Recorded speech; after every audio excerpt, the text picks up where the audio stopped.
Ladies and gents, in this video today, we're going to compare two of our very popular models that we currently sell at the Chevrolet dealership. The first one is the all-new 2024 Chevrolet Trax. Absolutely a game changer for Chevrolet. We're selling literally every one we get within days of it arriving, and so far it's been very well received from the public.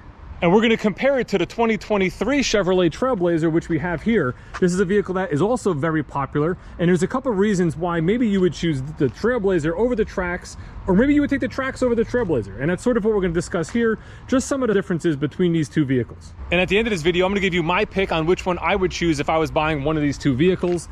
Now, before we get started, there's a lot that's very similar about these two vehicles in that they both start with an LS. There's an LT model, there's an RS, there's an Active. You know, as far as a lot of the features, you know, this stuff goes hand in hand. You can get wireless Apple CarPlay and Android Auto in both vehicles. You can get all the safety features that come with safety assist, like your emergency braking, your lane keep assist, your IntelliBeam high beams. You have the availability of side blind zone alert. So, you know, all the safety features, things like that are in both vehicles. And again, you can get the same trim levels in each vehicle. So a lot of it is going to be very similar. So what does it come down to? What makes you choose one over the other?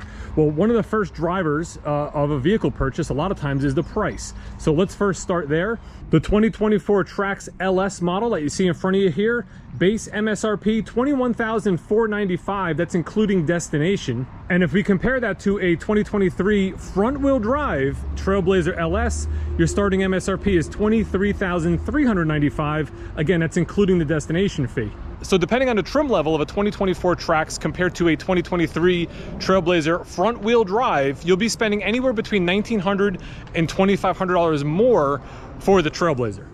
And I stress front-wheel drive because the Trailblazer does offer all-wheel drive, which the Trax does not.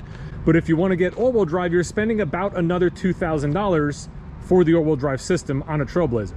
So depending on what trim you choose, again, a Trailblazer is going to be about $2,000 to possibly $5,000 more if you go with an all-wheel drive model when you compare it to a comparable Trax. Now, of course, the big thing about the Trax is you could only get it in front-wheel drive. And that's been a big deciding factor between these two vehicles since we've had them both here. I see that both at the dealership. I also see it in the comments on my videos. Now, only you can decide whether front-wheel drive is adequate for yourself or whether you would want all-wheel drive. The main factor in all-wheel drive that people buy it for is snow and ice, right? Winter weather. Now, what I can tell you about a front-wheel drive vehicle, because currently I drive a front-wheel drive vehicle, a 2022 Chevrolet Bolt, your front wheels are going to spin. That's what gets powered. That power pulls the vehicle down the road, meaning your rear tires are just rolling. They're following behind. Now, in the past, a lot of cars were rear-wheel drive. Now, when you accelerate with rear-wheel drive and those wheels are spinning and your front wheels are turning, what happens is you fishtail. And as that back end can fishtail, it makes it harder to control the vehicle. With a front wheel drive vehicle, as you turn the wheels and they're spinning the power, it kind of pulls the vehicle the direction you want it to go. If you choose to go with a Trailblazer that has the all-wheel drive option, basically it's just a button on the dashboard.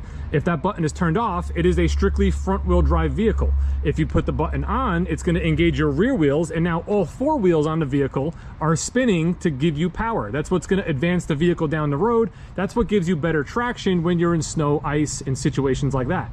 Now, one thing to consider, which I think a lot of people forget about, is all-wheel drive works when you're on the throttle. So when you're accelerating and you're putting power to those wheels, that's when you're getting the benefit of all-wheel drive. If you're, let's say, driving down a hill and you're covering the brake because you're trying to slow down, you're not powering the wheels, which means all-wheel drive is doing nothing for you. That's why a lot of times in snowstorms, you see four-wheel drive vehicles off in a ditch because people get overconfident that they have all-wheel or four-wheel drive.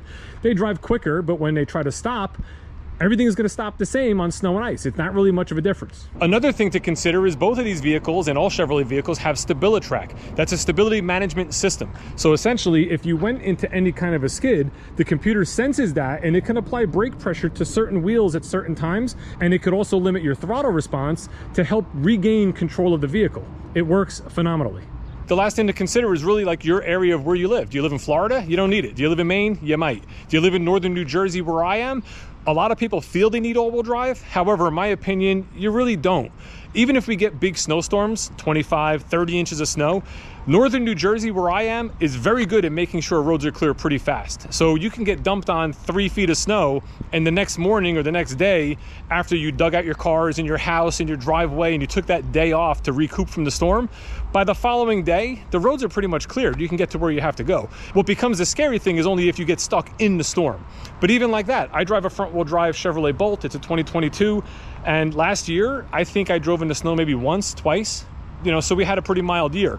That's not to say that's going to happen every year, but again, if you look at how many times you really need all-wheel drive, in my personal opinion, in my situation, I definitely don't. Next up, let's talk about the powertrains, right? So the Chevrolet Trax has one engine option. It's a 1.2 liter turbo.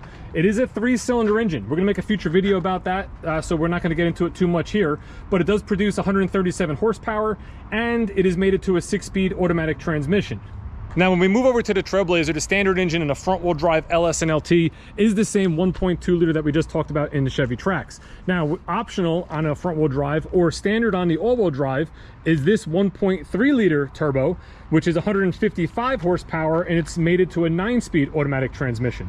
Now, in my opinion, the powertrain, it's not going to make a difference. You know, 18 more horsepower in an engine is not all that much. When you're driving these vehicles, I'd be hard-pressed to think that you would actually feel a difference in power between the two of them, depending on how they're equipped, whether it's the 1.2 in the front-wheel drive here, the 1.2 in the Trax, or if you go to the 1.3 with the all-wheel drive. You know, they're all going to feel very similar. The car's going to accelerate, it's going to climb hills, it's going to merge in, it's going to do what it has to do. Next topic of discussion, dimensions, right? I'm gonna put a slide up on the screen. That's gonna give you the dimensions and which vehicle tops out higher, right? So if you look at this, this chart, the 2024 Trax has a longer wheelbase, 2.4 inches longer. Its overall length compared to the Trailblazer is 5.1 inches longer, and it's even a ½ inch wider. Where it's not the same is the height on the Trailblazer is a little over 4 inches taller, and the ground clearance on the Trailblazer is also a little bit taller. So again, the Trax, longer, shorter, a little bit wider. That's one thing that I really like about the Trax. I really like the stance. I like the way it looks. I like the way it's set up.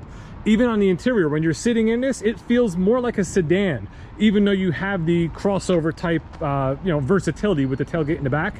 When you go over to the Trailblazer, you know, you're sitting more upright. You have a taller roof line, a little bit narrower, a little bit shorter. Again, great styling. It looks good. I just feel like the dimensions on this Trax make it look better. The next chart I'm going to put up is on the interior measurements of the Trax versus the Trailblazer. And again, as you can see, very, very, very close, within an inch to a less than an inch of difference between like things like headroom, legroom, shoulder room, the cargo volume. Really, the main difference is the hip room in the Trax in the rear seat is about 5 inches narrower, which is surprising because it doesn't feel that way when you're in it. But I guess however they measure it, you're picking up more rear hip room in the Trailblazer. So that may be a deciding factor for you. Maybe if you have 3 passengers in your second row all the time, you'd want to have them sit in both. Let's see where they're more comfortable. Does that extra 5 inches of width in the Trailblazer make a big difference for your passengers, your children, or whoever you have in your vehicle? If we go back to the chart there, we look at the cargo volume, it's interesting. If you look at the Trax actually has a little bit more cargo volume than the Trailblazer does when the seats are folded up. However, when the seats are folded down, the Trailblazer wins. And it's, you know, minimal, it's less than an inch, but it's still bragging rights for that particular topic. Both seats do fold down, obviously, in the Trailblazer, as they do in the Trax. The Trailblazer has one very cool feature, which the Trax does not. So if you're the type of person that carries long items around, up to 8 feet long, you could actually fold down your front seat, giving you a tremendous amount of length if you have to put longer items in the vehicle. You cannot do that on the Chevy Trax. Okay, so we pretty much went over the differences between the Trailblazer and the Trax, the ones that I feel are pertinent to whether you would choose one versus the other. It's a question of all-wheel drive versus front-wheel drive. It's a question of cheaper price versus more expensive. And then it comes down really to styling, because size-wise, they're pretty much the same. There's not too much of a difference. Performance-wise, they're pretty much the same. There's not much difference. I didn't mention fuel economy, but if you go with a front-wheel drive Trailblazer, the gas mileage is the same between the Trax and the Trailblazer at an estimated 30 average. If you go with the all-wheel drive, you're at 28 miles per gallon average, but you can run it in front-wheel drive. So gas mileage is not that much different. Now, the moment you've all been waiting for, which vehicle would I, Dave B, Sell Chevy, choose if I was buying one of these two vehicles? If you want to go into comments, hit pause real quick, Go in the comments, put your choice. Would I go with the Trailblazer or would I go with the Trax, and why do you think I would choose either one? I'll give you a second to do that. Before I tell you, right now, if it was between the 2023 Trailblazer and the 2024 Trax, I would 100% go to the Trax. For me, it's all about the styling and the stance. I like the lower vehicle, I like the longer, the wider. The front wheel drive is fine for me because with the amount of snow we have here in northern New Jersey, it's not a big deal. I know I can get to a destination if I get caught in a storm, and I'd be saving a lot of money in the process for what I feel is a cooler looking vehicle between the two. Now, if you like the Trailblazer better, or you definitely want all-wheel drive, and you maybe like the styling of the Trax, you're not gonna have to wait that long, because for 2024, we are gonna get a refresh. Headlights, grille, front fascia. We're also gonna get a couple new colors. We're gonna get some 19-inch wheels, and you know, it's gonna be styled, the Trailblazer I should say, is gonna be styled a little bit more like the Trax, along with all the stuff we have coming with Chevrolet. If that stuff interests you, like the Equinox EV, the Silverado EV, the Corvettes, Suburban, Tahoe, Traverse, Blazer, Equinox, Silverado, Colorado, the all new Colorado. If this stuff excites you, hit subscribe and keep an eye on the content. I do product videos like the one we just did, and I also do some stuff like dealership life, what it's like to be a Chevrolet salesman.